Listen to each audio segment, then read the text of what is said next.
Bagong Silangan High School. Good morning, labo!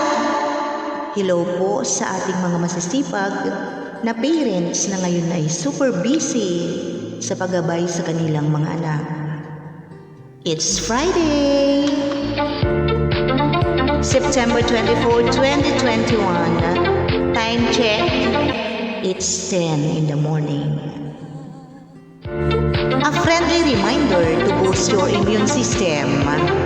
Number 1, maintain a healthy diet, as healthy diet is key to a strong immune system. So my dear listeners, eat plenty of vegetables, fruits, legumes, whole grains, lean potatoes, and healthy fats.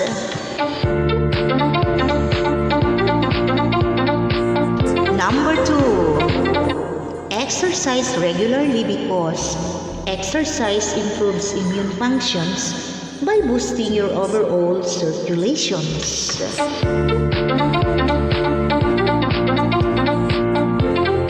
Number 3, get plenty of sleep.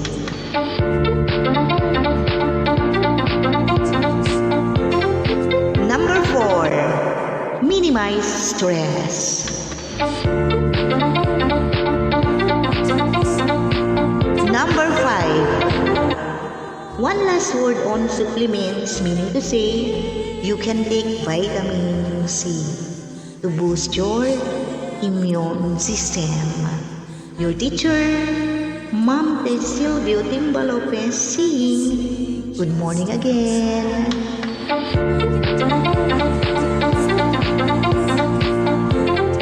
Good morning, grade 9 students.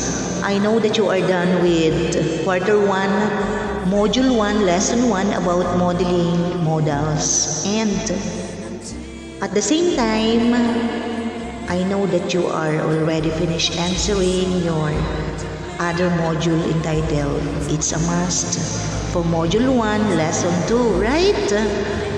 And now this time, I'll guide you for your module 1, lesson 3, entitled Yes You May. So let us go back to modal or types of modal verbs. But before that, today, let us clarify what modals really are. So we will be going back to your lesson when you were grade 8 about modals. When we say modals, it is a type of auxiliary or helping verb that is used to express ability, possibility, permission, or obligation. And modal phrases are used to express the same thing as modals, but are combination of auxiliary verbs and the preposition to. So you have seen the preposition to with the modals, have to with our lesson 4, quarter 1, module 1, lesson 2, entitled It's a Must, right?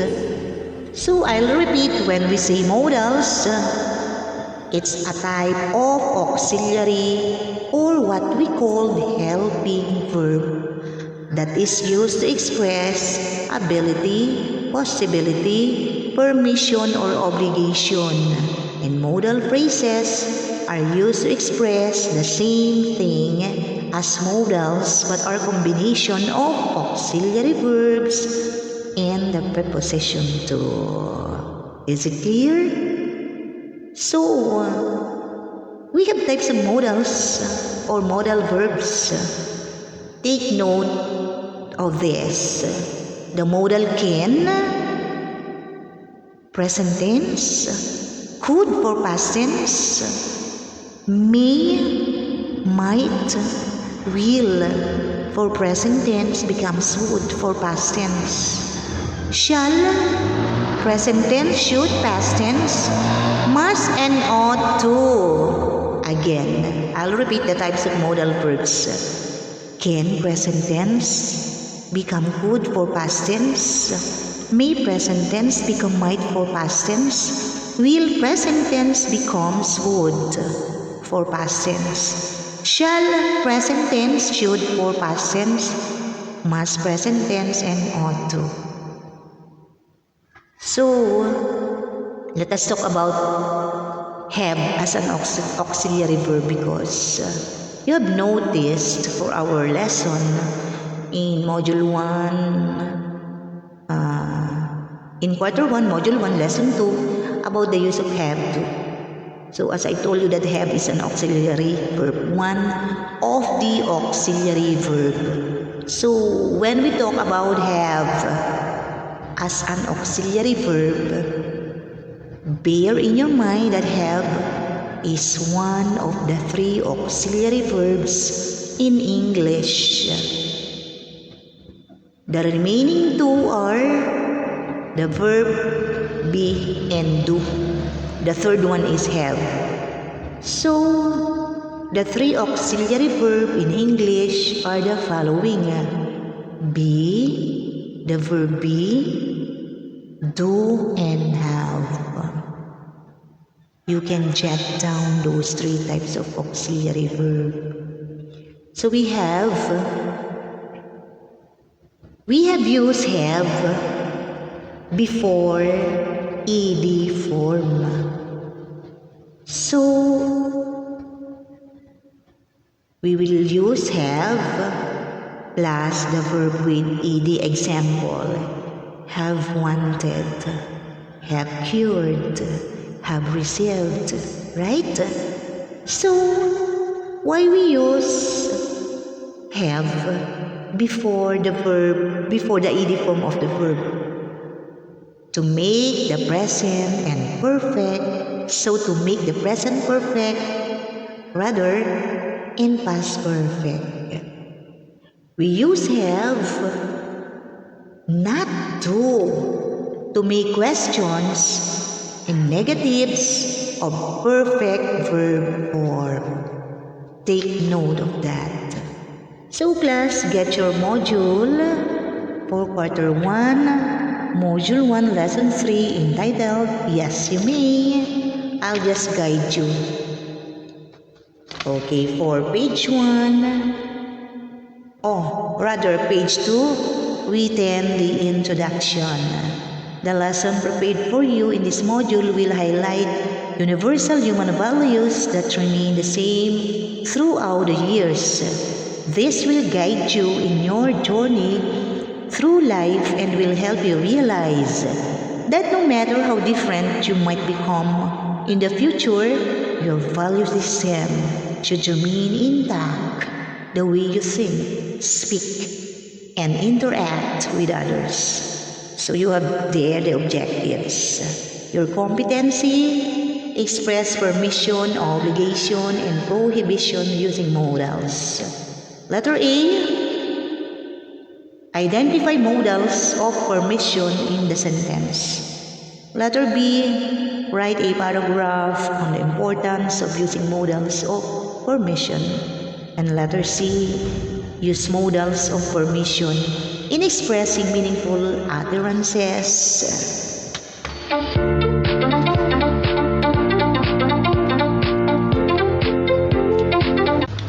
So, for Roman number 3, you have there the vocabulary list. Permission. You have one only vocabulary list when we say permission. The act of permitting or formal consent or authorization. Permission again. The act of permitting formal consent authorization. So please answer Roman number 4, your pre-test. That is only 5 items and you can now move to learning activities. Because pre-test is, I know that you can handle your pre-test later. After I explain or after I guide you to answer your self-learning material, or this what we call module. So Roman number 4, you have their learning activities, directions, read the conversation, observe how the underlined words are used in sentences. So there is a conversation on page 2. You can read it now or you can read it later. Just follow me so I can guide you. So, can you please scan your module on page 3? Dito muna tayo. So, it is about request or permission, or request for permission rather. So, we will use the modals can, could, may for permission. Example, can I hug you? Could I hug you? May I hug you, because you are asking permission. Of course, the answer is no. You cannot hug me. Or yes, you can hug me, right? So can I please go to the concert tomorrow, right, with my friends? That is another example. So remember that asking for permission, unlike statements when asking for permission or making a request, we use reverse order. Kasi nauna yung modals kesa sa subject. Napansin nyo ba? Example, the modal verbs goes before the subject like this. Can, that is a modal. Can I please go to the concert tomorrow? Right, with my friends? So, the modal verbs comes first before the subject. So, can, the use of can, could, may, plus subject, plus the verb. We have there informal. We often use a modal verb can to ask for permission or to make a request. Example, can I have some cookies? The answer is, of course, yes, you can. Another, can I borrow your pen, please? Sure. Can I use your bathroom? Of course. Now, can is the least formal of these verbs. We use it when we are asking a friend or someone we know for something in an informal situation. Or if we are asking someone we don't know for something which is small or unimportant. Are you following me, class? Okay. So for example, can I open the window? So it's very easy to use modal in asking permission. So another is for polite permission or request. Could is little more polite than can. Let us see why. Why it is more polite than the modal can. So we can use it in more formal situations, meaning to say that could is used in more formal situations, like talking to your boss or a stranger, or to ask for something more important. Example, excuse me, could I sit here please? He answers or she answers, I'm sorry, but you can't. This seat is taken. Another, could I have your attention, sir? Sure. Could you tell me the way to the town center, please? Of course, it's straight ahead. Okay, that's how we use can or could. So could is used in more formal situations because could is more polite than the modal can. Take note of that. Did you get me, class?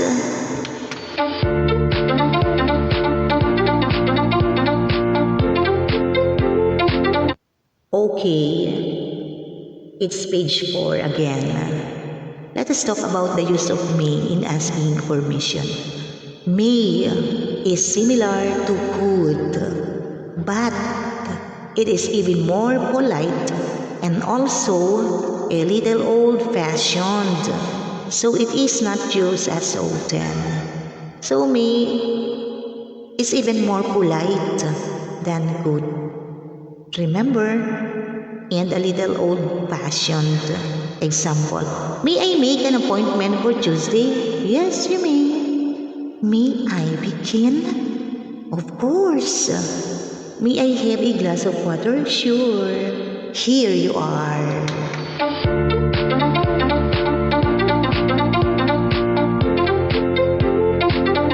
Reminder. Like in examples which I gave to you on page 4, or which is written on your module on page 4, we can give someone permission with the words can or may, or we can say yes, of course, or sure. And for request, let us see how can we use can or may when we are asking a request.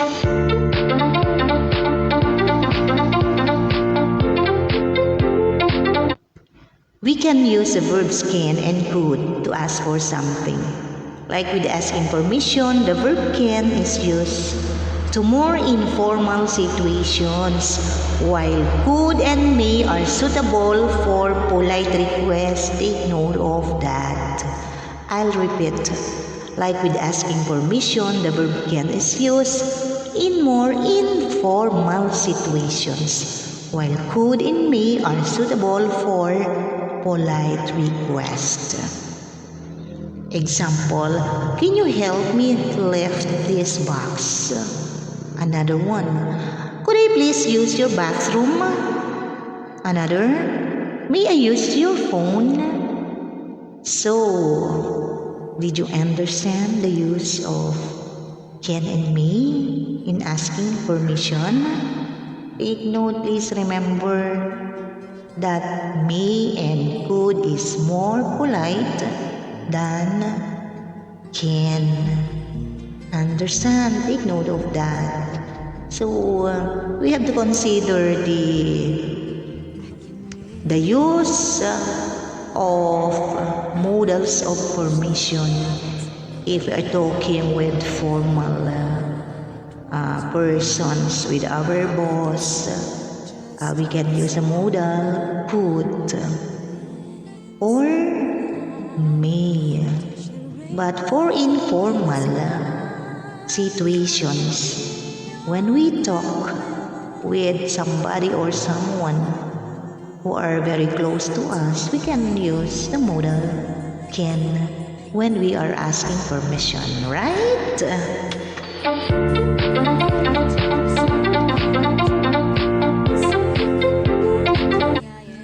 So, we will now in Roman number 6. That is practice task 1. Look at your modules, please. And please get your answer sheets or your scratch paper and your ball pen, of course, because I'll be guiding you to answer your first task. Direction. Using the appropriate modal, write a sentence on how are you to ask permission based on the given situation. So we have their table with 2 columns. On the first column, written situation. There are examples 1 to 5. And for the other column, written your way of asking permission for number 1 example. The situation is like this. Listen to me. You want to be allowed to go to your friend's house after dinner. You want to be allowed. So you are planning to ask permission to your parents if they will or if they would allow you to go to your friend's house after dinner. What is your way of asking permission? Because we have different ways of asking permission. You can say to your parents, Mom or Dad, can I go to Chona's house after dinner? That is a way on how you ask permission. So for number 2 up to number 5, it's up to you how you ask permission or your way of asking permission. For number 1, you want your parents' permission to invite your group mates at home on a weekend. How can you ask permission to your parents? Understand? So, do you have questions? If you have question, you can message me. Right? Please remember how you can use can or may, can, could, or may in asking permission. You can chat me if you are confused. Okay? So, take note that in giving permission, we can use modal verbs can and may to give permission or say that someone has permission. And the difference between them is the same as in previous examples. May is more formal and polite way of saying that, while can is used in formal situations. You can come with us. Students can sit anywhere. You may go home now if you like. Students may travel free. So again, to give permission, we can say something like yes, you can, or yes, of course. Yes, no problem. Yes, you may. Is very formal and not used very often. And to refuse permission, responses include no, sorry, you can't. And I'm afraid not again. Using may not is very formal and a little old-fashioned. So, say no, you may not. That's quite unusual, right? So, scan your module on page 6.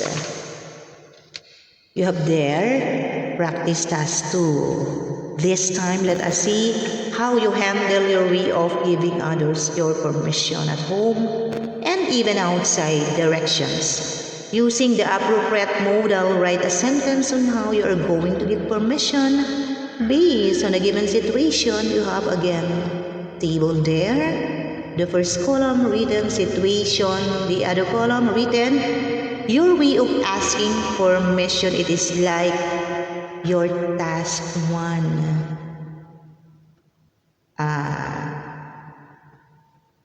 I will test your way of asking permission. So, look at page 6. I'll give an example. Number 1, your friend. The situation is like this, class. Your friend needs to call her mother for an emergency, but she runs out of load. What is your way of asking permission? You can say, I can let you use my phone for you to call your mother, right? So we have, or you have, 5 items left. For practice task 2, the situations are written. It's up to you how you write your way of asking permission. Okay. So permission to offer help.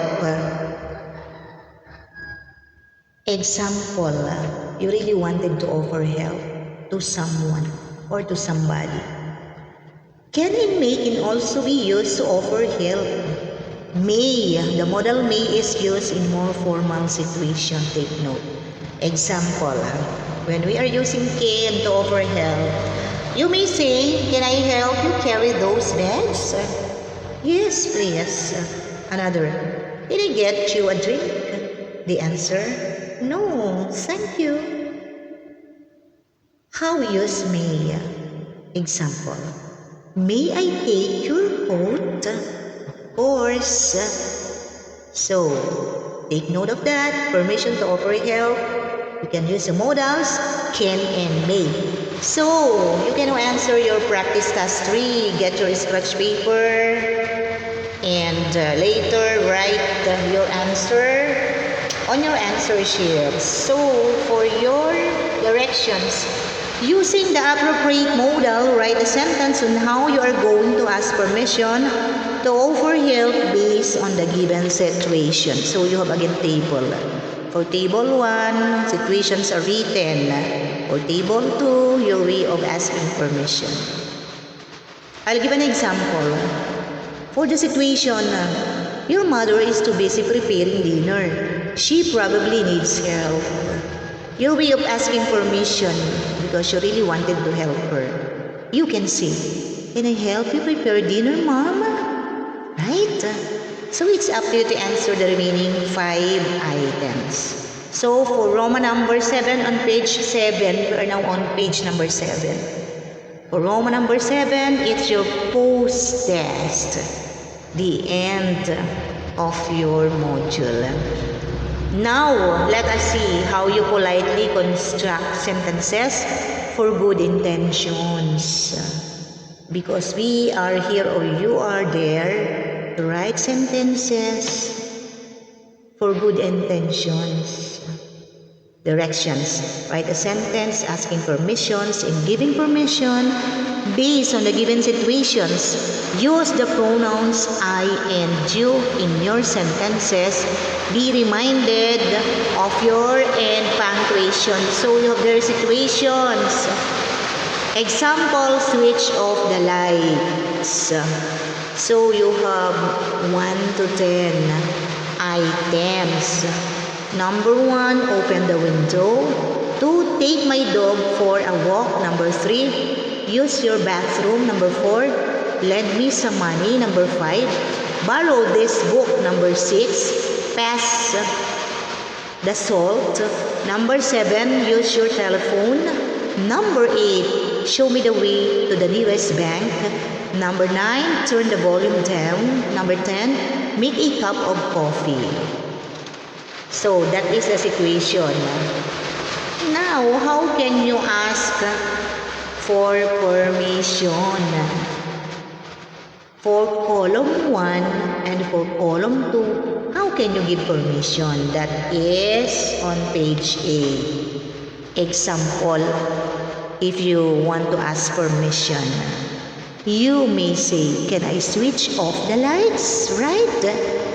And how you give permission if somebody asks you like that? You can reply, "You can switch off the lights." Right? So,